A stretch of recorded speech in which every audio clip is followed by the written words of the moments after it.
Hello, it's me, Scarlett Bobo, and you're watching Xtra Magazine's After the Sashay. What did you learn from your time on Canada's Drag Race? What did I learn on my time of Drag Race? How to handle all these shady bitches. My God. See, these girls kept trying to get in my head, but I was focused, honey. I stayed focused. I stayed fresh. I put my blinders on. I didn't let them get in my head. I learned how much I can handle, really, because it's a lot. It is not a sprint. It is a full marathon. Who knew that I could write, record, perform a song and end up in the top 2 in 24 hours? So it was really tough, and I definitely learned how to be resilient as well, for sure. What was the biggest challenge for you? The biggest challenge for me, I guess, was like just doing the show, but the biggest challenge for me was learning that I am not a designer. And apparently making all these fabulous outfits is really hard. But yeah, just learning that I wasn't as prepared as I thought I was. I watched every single season like 10 times over before I got on the show. And I was like, I know exactly what I'm doing. And turns out, no. It's a lot different when you're right in the middle of everything. You're like, oh wow, this is way harder than it looks like when you're watching TV. How did you feel when you won the last main challenge before the finale? Girl, I felt so good. I finally won something. You know, it got to the point that I was like, okay, I'm working really hard every week and I've been consistently good.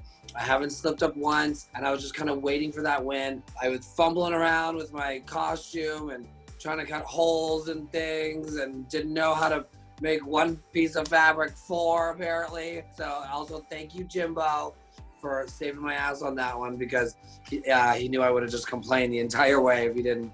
But when they told me I won, not only did I win the ball, but I won in front of Michelle Visage, and I won the competition I won the challenge to get me into the top 3 in the competition. And so it was just really cool. And I remember thinking I was doing it for my mom. And then when they brought out my mom's photo, I was just like a disaster. I was a hot mess. And so it was just kind of like a full circle moment, like knowing that like I made it to the top 3 and I finally won a really cool challenge. And, you know, it was a really surreal, awesome moment. I wonder how Rita felt winning her 3rd and 2nd and multiple other ones, but it felt good to win one. What was your reaction to people calling you this season's underdog? Okay, so full tea. I've been an underdog my entire career, and you know, I've really pushed myself over and over and over again. I used to never get booked for gigs. I used to get bullied in drag all the time. No one would want to hire me. So I would always create safe spaces for myself and other new queens. And so I've been the underdog my entire career. And I really didn't think that this season I was the underdog, because I thought that I proved myself over and over and over again with how consistent I was and how on top of my own personal game that I was. And so I'm not shitting on the underdog status, because it's a really cool status to have. But I think that was a little bit. I think I was a little bit more than the underdog in this season. I think so. I think I was like a middle dog, maybe not top dog, but like a hot dog. I was a hot dog. Going into the finale, what do you think is your edge? I've never strayed away from ever being myself. And I think that I bring a really cool edginess to the competition. I have, you know, this kind of punk rock glamour vibe about myself.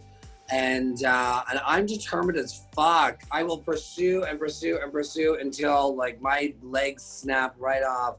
And I won't give up the fight ever. So, you know, these girls gotta fight this crown out of my cold, dead hands, honey. Looking back at your Drag Race journey, would you do something differently? Outfit-wise, I think I would have spent a little more time on my makeover challenge look. True story. When I was picking up all my costumes, I had the jacket for those costumes, but we completely forgot to make the makeover challenge. And so we whipped those up overnight, and I was like, just sew anything that matches. I don't care. I was like freaking out. So I would have spent a little more time on that.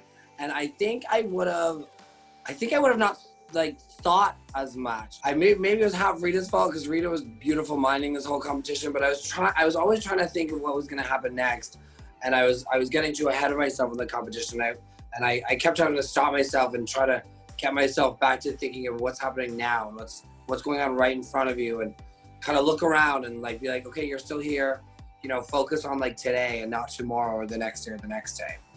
If it can't be you, which queen would you like to see win it all? I'm gonna pull the Mean Girls, and I'm just gonna break the crown into 3 pieces and give it to everybody. Rita is insanely talented, and I've been following Rita's career for years, and Pri just shot out of a cannon when she started doing drag, and just like ping-ponged around everywhere, snatching crowns and fucking slaying stages. It's all like, I feel like I've won already just by getting to the finale, and especially getting there with these 2 girls. I'm very honored to be here in this top 3, and it could, like, I think it could go either way. So you guys have to fight over it.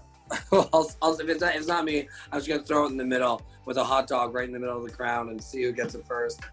What's next for Scarlett Bobo? I'm working on a world tour when the world gets back together, so I'm starting it now. I'm gonna get back into circus school. I'm working on my follow-up album to my first one, so I'm very excited about that. And I'm working on my book deal. I got a book deal, so I'm gonna do a really ugly, uncomfortable, funny, silly, messy tell-all, and I'm very excited about it. One word to describe your time on Canada's Drag Race. I had a lot of meltdowns that you didn't see on screen, so yeah, meltdown. I'll go with meltdown. Final answer.